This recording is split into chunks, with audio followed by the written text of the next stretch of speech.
So yes guys, we are back with a new video और आज मैं आप लोगों को टीच करने जा रहा हूँ mathematics for class 9। Previous video में हम लोगों ने की थी एक्सरसाइज 1.1 से रिलेटेड टॉपिक्स और आज हम लोग करने वाले हैं एक्सरसाइज 1.2। तो एक्सरसाइज 1.2 को करने के लिए ज़रूरी है कि आप लोग जितनी भी टाइप्स हैं मैट्रिक्स की उनको जान लें। हमारे पास मैट्रिक्स की टोटल 12 टाइप्स हैं, तो अब हम आहिस्ता आहिस्ता करके सारे जो टाइप्स हैं उनको जानेंगे।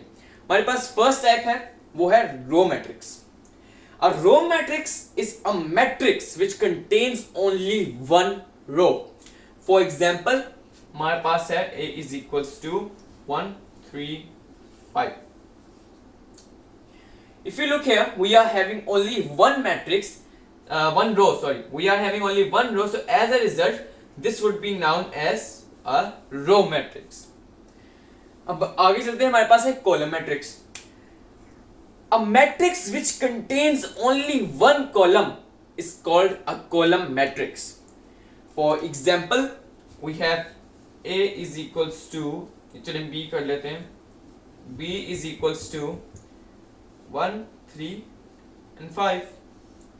अब यहाँ पर हमारे पास जो है वो it is only one column. As a result, this would be known as a column matrix. Friends, अब अगली दो एग्जाम्पल की तरफ चलते हैं। हमारे पास तो फ्रेंड्स अब हम लोग अगली टाइप्स की तरफ चलते हैं। हमारे पास है rectangular matrix, a matrix which contains rows and columns but the number of rows is not equal to the number of columns, then it is called a rectangular matrix. Let's suppose हम ले लेते हैं A is equals to 1, 3, 4, 6, 8 and 9। अब हमारे पास जो है यहाँ पर 2 हैं रोज बट कॉलम्स 3 हैं। As a result this would be known as a rectangular matrix. अगली टाइप जो है हमारे पास है square matrix. A matrix is called a square matrix if the number of rows is equal to the number of columns. For example B is equals to 1, 3, 6, 8, 2 rows हैं and only 2 columns हैं। As a result, the columns and rows, the number of columns and rows are equal, so this is known as square matrix। तो yes guys, अब हम लोग चलते हैं अगली types की तरफ। हमारे पास है नल और जीरो मैट्रिक्स। नल और जीरो मैट्रिक्स, किसी मैट्रिक्स को नल और जीरो मैट्रिक्स तब कहा जा सकता है जब उसकी सारी एंट्रीज जो हैं वो जीरो हो। A null matrix is called a null matrix when all the entries of that matrix is 0. For example, A is equals to 0, 0, 0 and 0. Hence, हमें इस बात से पता चलता है, इस एग्जाम्पल से पता चलता है कि एक मैट्रिक्स की एंट्रीज, जितनी भी एंट्रीज हैं वो 0 हो, 0 के अलावा कुछ नहीं होंगी, then that matrix would be called as a zero or a null matrix। आगे चलते हैं, हमारे पास है transpose of a matrix. Transpose क्या होता है? जब भी आप किसी मैट्रिक्स की कॉलम्स को रोज में कन्वर्ट करते हैं या फिर रोज को कॉलम्स में, then it is called the transpose of a matrix. यहां पे एग्जांपल ले लेते हैं। हमारे पास है 1, 3, 6, 5, 2, 7। फॉर एग्जाम्पल हमारे पास ये है, इसका ट्रांसपोज निकालना है। अब सबसे पहले तो जो इस मैट्रिक्स को नाम दिया गया है जो कि B है, यहाँ पर A है, यहाँ पर B है, वो लिखने के बाद हमने इसके ऊपर काइंड ऑफ एक स्क्वायर जिस तरह डालते हैं किसी भी नंबर पर, वैसे हमने एक स्मॉल t डाल देना है। कैपिटल नहीं है, स्मॉल t है। उसके बाद हमने जाके अभी फिलहाल या तो आप इसके कॉलम्स को रोज में कन्वर्ट कर सकते हैं या फिर इसकी रोज को कॉलम्स में। अभी मैं कॉलम्स को रोज में कन्वर्ट करने लगा हूं। तो यहां पर हमारे पास पहले जो कॉलम है वो है 1 and 5। तो इस 1 and 5 को मैं लिख लूंगा 1 here and 5 over here। फिर 3 और 2 है हमारे पास, 3 यहां पर, 2 यहां पर, 6 and 7 है, 6 and 7। As a result, this would be the transpose of the B matrix. यानी कि आप जब भी किसी मैट्रिक्स की कॉलम्स को रोज में कन्वर्ट करते हैं और रोज को कॉलम्स में, then it would be called as a transpose of a matrix. तो yes guys, let's move on to the next types हमारे पास है नेगेटिव ऑफ अ मैट्रिक्स। जब भी आप किसी मैट्रिक्स की साइन चेंज कर देते हैं, जब उनकी एंट्रीज के साइन चेंज कर देते हैं, प्लस को माइनस में कर देते हैं और माइनस को प्लस में कर देते हैं, then this is called as a negative of a matrix. For example हमारे पास है a is equals to 2 minus 4 minus 1 and 7। अब इसका नेगेटिव ऑफ अ मैट्रिक्स कैसे निकाला जाए? सबसे पहले जिस तरह हमने ट्रांसपोज ऑफ अ मैट्रिक्स में t लगाया था, वैसे ही इसके साथ माइनस लगेगा, t नहीं लगेगा, इसके साथ माइनस शुरू में लगेगा। a equals to sign change करने +2 हो जाएगा हमारे पास -2 में, -4 हो जाएगा हमारे पास 4 में, -1 हो जाएगा 1 में, +1 में, और फिर +7 हो जाएगा हमारे पास -7 में। So this is how you can write the negative of a matrix, जो कि अभी हमारे पास A है। आगे चलते हैं, हमारे पास है सिमेट्रिक मैट्रिक्स। सिमेट्रिक मैट्रिक्स होता क्या है? जब भी किसी मैट्रिक्स का आप ट्रांसपोज निकालते हैं, फॉर एग्जांपल हमारे पास ये है, इसका अगर आप ट्रांसपोज निकालेंगे तो आपके पास आंसर जो होगा वो यही होगा, यही मैट्रिक्स होगा। थोड़ा सा कंफ्यूजिंग है, अगर हम एग्जांपल करेंगे तो आपको समझ आ जाएगी। लेट्स सपोज हमारे पास ये वाला मैट्रिक्स है, अब हमने इसका ट्रांसपोज निकालना है, तो यहाँ ट्रांसपोज सबसे पहले निकाल लेते हैं। A T equals to, columns को रोज में भी कर सकते हैं, रोज को कॉलम्स में भी कर सकते हैं, अभी कॉलम्स को रोज में कर रहे हैं।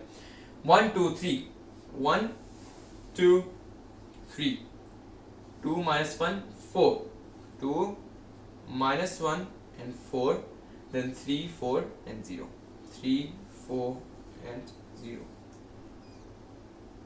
अब यहां देखें तो जो हमारा ट्रांसपोज था ऑफ दिस मैट्रिक्स, इसको अगर आप देखें तो ये this is equal to this matrix.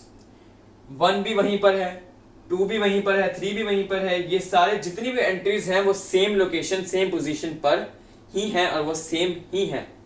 This means कि अगर इसको लिखना पड़ेगा तो वो लिखा जाएगा दैट A का transpose is equals to A।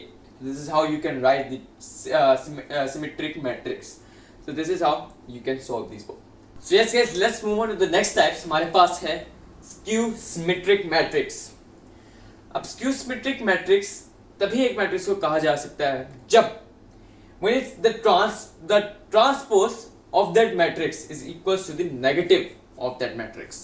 For example हमारे पास यहाँ पर A है, जब हम इसका ट्रांसपोज निकालेंगे और फिर इसको जब हम इसको नेगेटिव इसका ट्रांसपोज का निकालेंगे तो फिर हमारे पास यही आंसर आएगा। इसके टोटल 2 स्टेप्स हैं, तो भी मैं आपको करके दिखाता हूँ। सबसे पहले हमारे पास है step 1 transpose of a matrix. सबसे पहले हम ट्रांसपोज निकालेंगे इसका A T इक्वल्स टू, इसकी जो रोज को कॉलम में भी कर सकते हैं, कॉलम को रोज में भी कर सकते हैं, अभी मैं कॉलम्स को रोज में कर रहा हूँ, तो हमारे पास आ जाएगा 0 -2 -3, यहाँ पर आ जाएगा हमारा 2 0 एंड -1, यहाँ पर हमारा आ जाएगा 3 1 and 0। So this would be the transpose of matrix A. Second step हमारा है कि हमने इसका नेगेटिव लेना है। We have to take the negative of this matrix, इस ट्रांसपोज का, not this one, इस ट्रांसपोज का हमने नेगेटिव लेना है। तो हम यहाँ पर लेंगे that A minus is equals to, हमारे पास हो जाएगा 0 माइनस, यहाँ -2 है हमारे पास, वो +2 हो जाएगा, यहाँ -3 है हमारे पास, वो 3 हो जाएगा, एंड सो ऑन हमारे पास जो है ये ऐसे ही होता रहेगा। एंड एज ए रिजल्ट हमारे पास ये आंसर आ जाता है। और अगर आप गौर फरमाएं तो यहाँ पर हमारे पास ये जो हमारे पास नेगेटिव ऑफ अ मैट्रिक्स है, this is equal to the matrix जो कि हमारे पास स्टार्टिंग में क्वेश्चन था, ये जो हमारे पास सोल्व करने के बाद आंसर आया, it is equal to this. As a result, the transpose of a matrix is equals to the negative of a matrix. So yes guys, let's move on to the next types. हमारे पास है diagonal matrix. Now what is a diagonal matrix? एक matrix को तभी diagonal matrix कहा जा सकता है when at least one entry is non-zero and it is diagonal, but not diagonal entries should be zero. For example, हमारे पास ये एक मैट्रिक्स है A, यू सी है, हम अगर देखें दो तरीके से, एक ऐसे और एक ऐसे। तो यहां पे देखिए हमारी शर्त कुछ ये थी कि एक मैट्रिक्स को जो है वहां पर एटलीस्ट वन एंट्री ऐसी होनी चाहिए जो कि नॉन जीरो हो।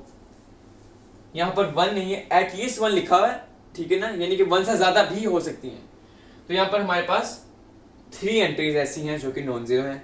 ऐसे देखें तो हमारे पास 1 एंट्री ऐसी जो कि नॉन जीरो है।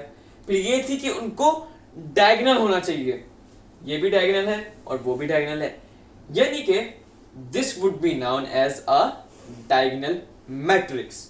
आगे चलते हैं स्केलर मैट्रिक्स पर। स्केलर मैट्रिक्स क्या होता है?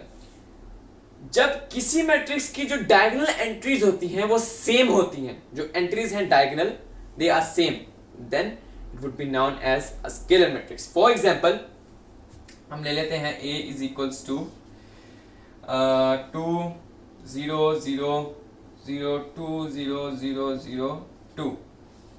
इफ यू लुक हियर, ये देखें, the diagonal entries are same, hence क्योंकि ये सेम है then this would be known as scalar matrix। और यहां पर शर्त ये है कि this should not be equal, यानी कि ये जो नंबर्स हैं diagonal, these should not be equal to 1 और 0, ठीक है, यानी कि 1 और 0 से ऊपर जितने भी नंबर हैं वो सेम हो सकते हैं यहाँ पर स्केलर मैट्रिक्स में, but not 1 and 0। Identity matrix में चल जाते हैं। आइडेंटिटी मैट्रिक्स को यूनिट मैट्रिक्स भी कहा जा सकता है, कहते हैं उसको। अब आइडेंटिटी मैट्रिक्स में क्या होता है, उसमें भी सेम होते हैं इस तरह के नंबर्स, बट शर्त ये होती है कि जो डायगोनल एंट्रीज जो हैं वो सेम कौन सी होती हैं, वो होती हैं only 1। That is why scalar matrix में कभी भी 1 इस्तेमाल नहीं होता, वरना वो आइडेंटिटी मैट्रिक्स हो जाएगा। तो यहां पर हमारे पास एग्जांपल ले लेते हैं, a इज इक्वल्स टू 1 0 0 0 1 0 0 0 1। यहां पर हमारे पास 1 है 1 है 1 है, डायगोनल एंट्रीज सेम है। क्योंकि यहां पर 1 है, that is why it is known as identity matrix. तो यहां पर हमारी बुक पे भी लिखा हुआ है that a scalar matrix and identity matrix are diagonal matrix, यानी कि ये जो स्केलर मैट्रिक्स है और आइडेंटिटी मैट्रिक्स है ये डायगोनल मैट्रिक्स होते हैं। बट ये जो डायगोनल मैट्रिक्स है, the every diagonal matrix is not a scalar matrix और आइडेंटिटी मैट्रिक्स। ये जो डायगोनल मैट्रिक्स हैं ये स्केलर मैट्रिक्स और आइडेंटिटी मैट्रिक्स नहीं होते। This was all the types of a matrix.